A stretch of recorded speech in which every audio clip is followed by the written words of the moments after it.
মাননীয় সদস্য রেজিয়া ইসলাম, মহিলা আসন 1, আপনার সময় 5 মিনিট। বিসমিল্লাহির রহমানির রহিম। মাননীয় স্পিকার, 2024-2025 অর্থবছরের প্রস্তাবিত বাজেটের উপর আমাকে আলোচনা করার সুযোগ জানানোর জন্য আপনাকে জানাই আন্তরিক ধন্যবাদ। মাননীয় স্পিকার, আমি বক্তব্যের শুরুতে গভীর শ্রদ্ধা ভরে স্মরণ করছি সর্বকালের সর্বশ্রেষ্ঠ বাঙালি জাতির পিতা বঙ্গবন্ধু শেখ মুজিবুর রহমানকে, যা জন্ম না হলে আমাদের বাংলাদেশ নামের একটি ভূখণ্ড, একটি লাল সবুজের পতাকা কখনোই পেত না বাঙালি জাতি। গভীর বেদনার সাথে স্মরণ করছি 75-এর 15 আগস্টের ইতিহাসে নির্মম কালরাত্রি বঙ্গমাতা সহ যারা শহীদ হয়েছেন, তাদের বিধি আত্মার মাগফিরাত কামনা করছি এবং জান্নাতের সর্বোচ্চ জায়গা কামনা করছি।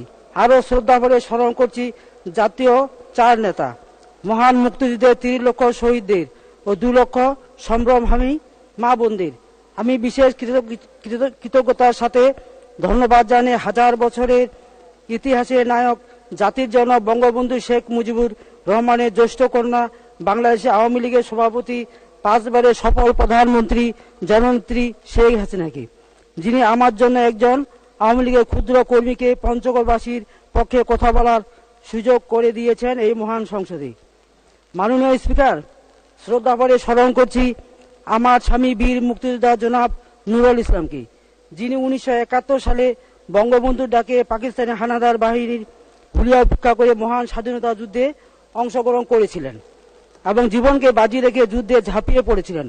75-এর 15 সময়ে পঞ্চগড় জেলার আওয়ামী লীগের সাধারণ সম্পাদক থাকা অবস্থায় অনেক নির্যাতন, মামলা, হামলা উপেক্ষা করে আওয়ামী লীগকে ধরে রেখেছিলেন।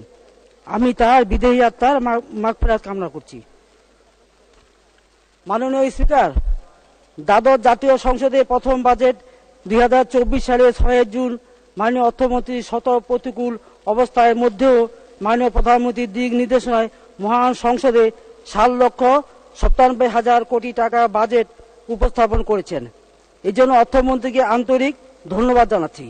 এবারে বাজেট খাদ্য মূল্যস্ফীতি নিয়ন্ত্রণ, ঘাটতি রোধ, রাজস্ব আয় বাড়ানো এবং গ্রামীণ অর্থনীতিতে বিনিয়োগ, কৃষকদের জন্য সহায়তা প্রদান, বিভিন্ন কর্মসূচির মাধ্যমে সকলের জন্য খাদ্য নিরাপত্তা নিশ্চিত করার লক্ষ্য ঠিক করা হয়েছে।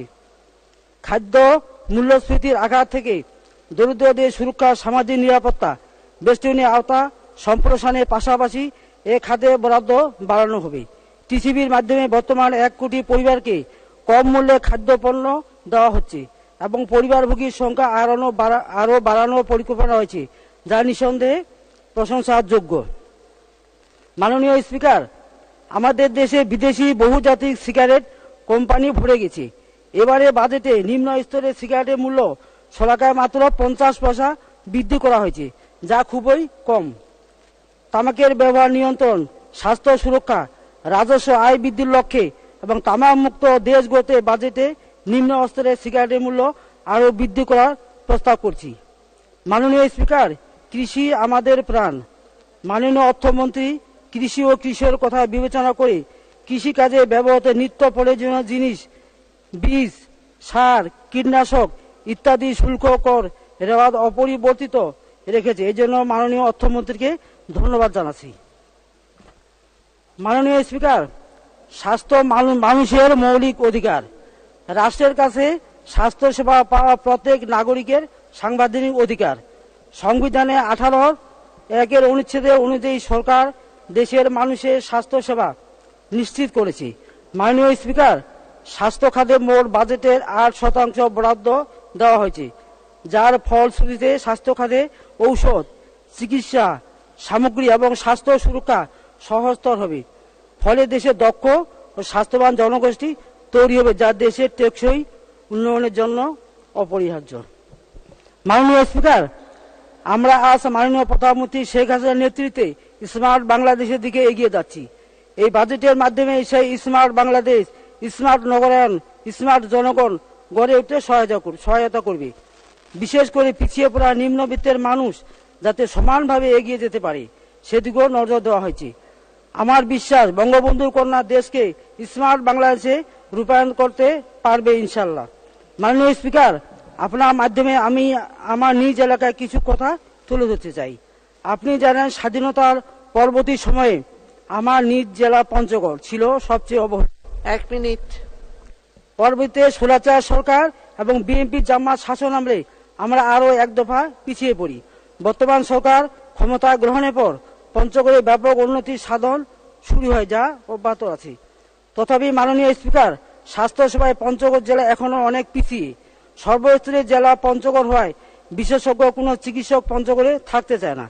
একটু জটিল কোনো সমস্যা হলে চিকিৎসার প্রয়োজনে 150-200 কিলোমিটার পর পাড়ি দিয়ে রংপুর মেডিকেলে আসতে হয়। অনেক সময় পথির মধ্যে রুগী মারা যায়। তাই পঞ্চগড়বাসীর প্রাণের দাবি পঞ্চগড় 250 শয্যা বিশিষ্ট জেনারেল হাসপাতালকে পূর্ণাঙ্গ মেডিকেল কলেজ সহ 500 শয্যা উন্নীতকরণের জন্য মাননীয় স্বাস্থ্যমন্ত্রীর কাছে জোর দাবি জানাচ্ছি। পাশাপাশি প্রস্তাবিত বাজেট রংপুর বিভাগ উন্নয়ন প্রকল্প বাজেট বৃদ্ধির জন্য অর্থমন্ত্রীকে বিশেষভাবে অনুরোধ করছি। মাননীয় স্পিকার, পরিশেষে আপনি সহ মাননীয় প্রধানমন্ত্রী, সংসদ উপনেতা, মাননীয় ডেপুটি স্পিকার সহ মন্ত্রী পরিষদের সকল সদস্যবৃন্দ ও সংসদ সদস্যবৃন্দকে আন্তরিক অভিনন্দন জানিয়ে আমার বক্তব্য শেষ করছি। ধন্যবাদ মাননীয় স্পিকার। জয় বাংলা, জয় বঙ্গবন্ধু, বাংলাদেশ চিরদিন হোক। ধন্যবাদ মাননীয় সদস্য। আমি এখন